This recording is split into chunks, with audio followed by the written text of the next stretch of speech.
que você acha? O mundo é binário? Vou tentar responder essa pergunta falando sobre livros.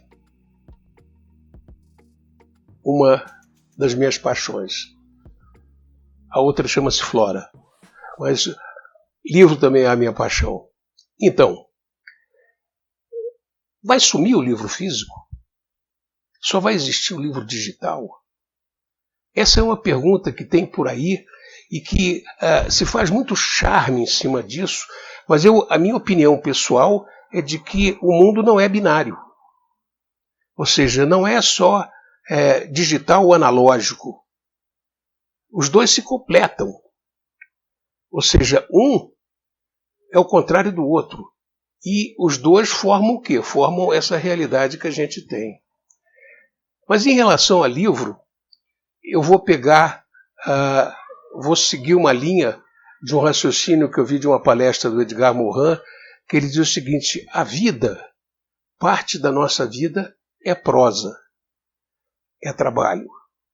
E parte da nossa vida é poesia, é vida intelectual, é sentimento, é emoção.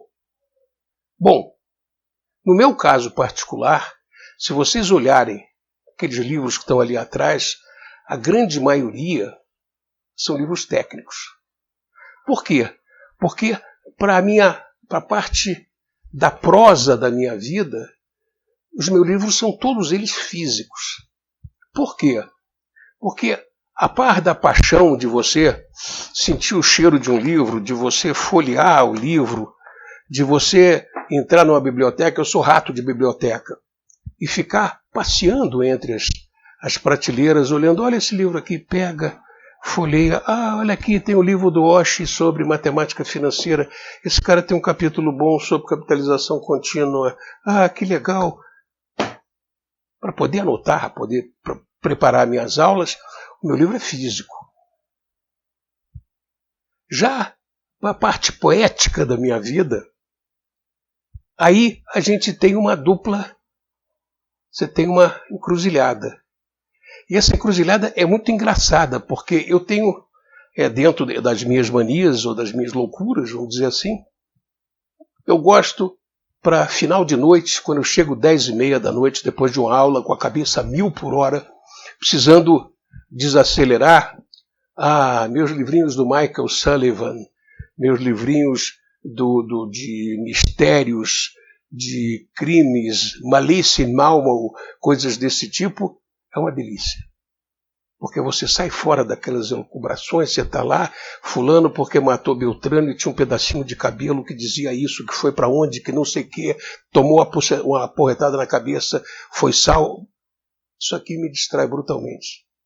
Além do que, muitas vezes, isso deságua a minha agressividade. Eu gosto muito de ler sobre a Guerra do Vietnã. É a guerra da minha geração. Tem uma música do Simon Garfunkel que diz que "There is not a dream that has not been shattered." Música chamada American Tune. É basicamente a desilusão de uma juventude americana em relação a uma guerra que ele sabia injusta. Mas Fields of Fire, estou aqui para ler. Isso tudo é aqui, é no meu Kindle, que tem uma grande vantagem que eu carrego 6 ou 7 livros enfileirados sobre a Guerra do Vietnã para ler e, não pesa nada. Mas, ao mesmo tempo que eu tenho essa poética hard, vamos dizer assim, de mistério e de livros de guerra, tem uma outra poética soft. E dentro dessa poética soft, eu quero mostrar para vocês um dos melhores autores que eu descobri nos últimos tempos, que é um espanhol que diz aqui, a orelha do último livro dele, que é póstumo, que diz aqui, é o escritor espanhol mais lido em todo o mundo depois de Cervantes. Chama-se Carlos Ruiz Zafón. Esse cara é terrível. Uma das melhores leituras que eu já tive no último tempo. Esse cara tem uma saga de 3 livros que chama-se A Sombra do Vento. Aliás, são 4. O Jogo do Anjo, O Prisioneiro do Céu e O Labirinto dos Espíritos. Que tudo isso gira em torno de uma das imagens mais fantásticas que eu já vi, eu, apreciador de livros, que chama-se O Cemitério dos Livros Esquecidos. Imaginem um cemitério de livros que não deram certo, que não venderam, que de repente foram escritos e que teve uma edição de 100 exemplares, em que sumiu por aí, viraram rascunho, viraram massa de celulose de novo, e 2 livros sobraram. E os 2 estão no cemitério dos livros esquecidos.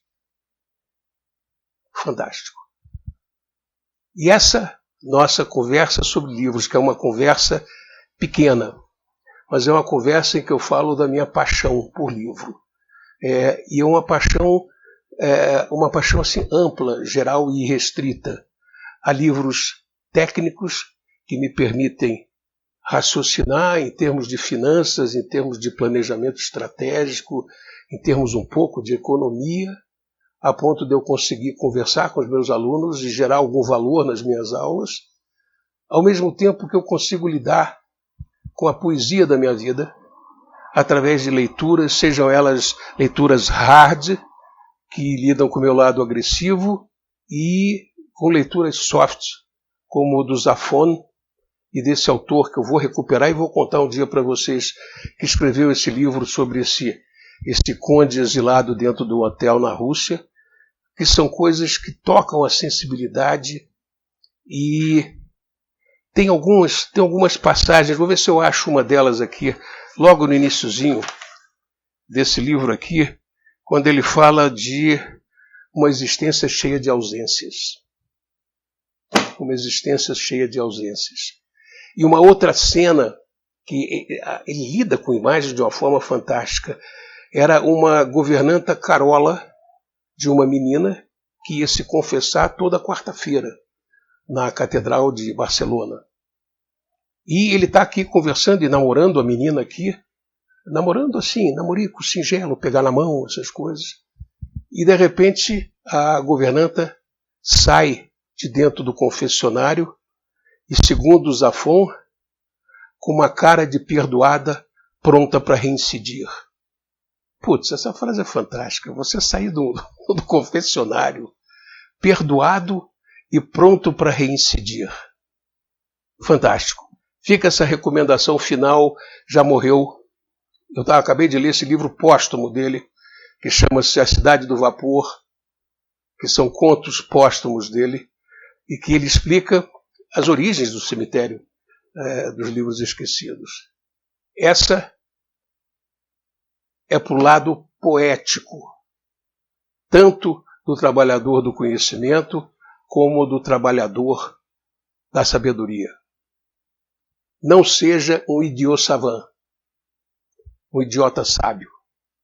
Não seja um cara que só consegue conversar de finanças, que só consegue conversar de planejamento estratégico, de economia, de taxa Selic.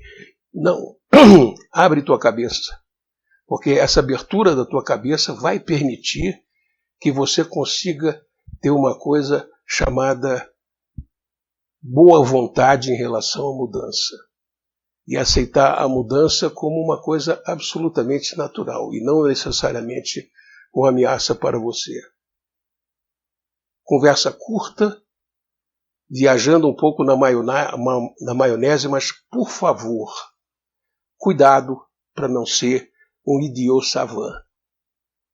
Um abraço para vocês, a gente se vê numa próxima aula, falando talvez um pouco menos de maionese. Um grande abraço.